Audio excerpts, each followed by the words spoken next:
ವಯಾಲಿ ಕಾವಲ್ ಮಹಾಲಕ್ಷ್ಮಿ ಕೊಲೆ ಪ್ರಕರಣಕ್ಕೆ ಸಂಬಂಧಪಟ್ಟಂತೆ ಬೆಂಗಳೂರಿನಲ್ಲಿ ಗೃಹ ಸಚಿವ ಡಾಕ್ಟರ್ ಜಿ ಪರಮೇಶ್ವರ್ ಅವರು ಪ್ರತಿಕ್ರಿಯೆ ಕೊಟ್ಟಿದ್ದಾರೆ.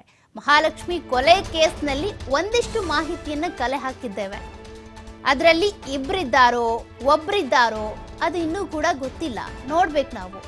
ಆದಷ್ಟು ಬೇಗ ಅವರನ್ನ ಹಿಡಿದು ಹಾಕ್ತೀವಿ ಅಂತ ಗೃಹ ಸಚಿವರಾಗಿರುವಂತ ಜಿ ಪರಮೇಶ್ವರ್ ಮಾಹಿತಿ ಕೊಟ್ಟಿದ್ದಾರೆ. ಆರೋಪಿಯ ಮಾಹಿತಿ ಸಿಕ್ಕಿದೆ ಅಂತ ಪೊಲೀಸ್ ಆಯುಕ್ತ ಕಮಿಷನರ್ ದಯಾನಂದ್ ಅವರು ಕೂಡ ಮಾಹಿತಿ ಕೊಟ್ಟಿದ್ದಾರೆ. ಆದಷ್ಟು ಬೇಗ ಆರೋಪಿಯನ್ನ ಬಂಧಿಸ್ತೇವೆ. ಆತನ ವಿಚಾರಣೆ ನಂತರ ಮತ್ತಷ್ಟು ಸತ್ಯಗಳು ಹೊರ ಬರ್ತವೆ.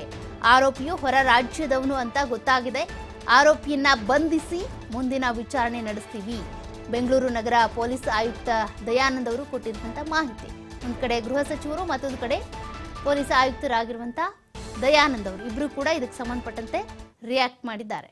We've already collected a lot of information, lot of clues, and one individual has also been they say he's the one, but unless we collect more information, we can't really say. He's from West Bengal, they say. We'll say as early as possible we'll secure. People who are suspects, they bring them to police, they bring them and inquire them. If it is, if somebody accepts, yes, I am the one who did it, then they will take him to custody. Police.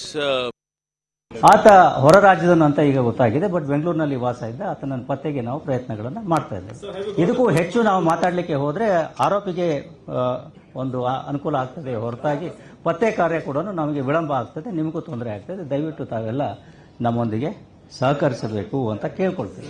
ಆತ ಹೊರ ರಾಜ್ಯದನು ಅಂತ ಈಗ ಗೊತ್ತಾಗಿದೆ. But ಬೆಂಗಳೂರಿನಲ್ಲಿ ವಾಸ ಇದ್ದ ಆತನ ಪತ್ತೆಗೆ ನಾವು ಪ್ರಯತ್ನಗಳನ್ನು ಮಾಡ್ತಾ ಇದ್ದೇವೆ. ಇದಕ್ಕೂ ಹೆಚ್ಚು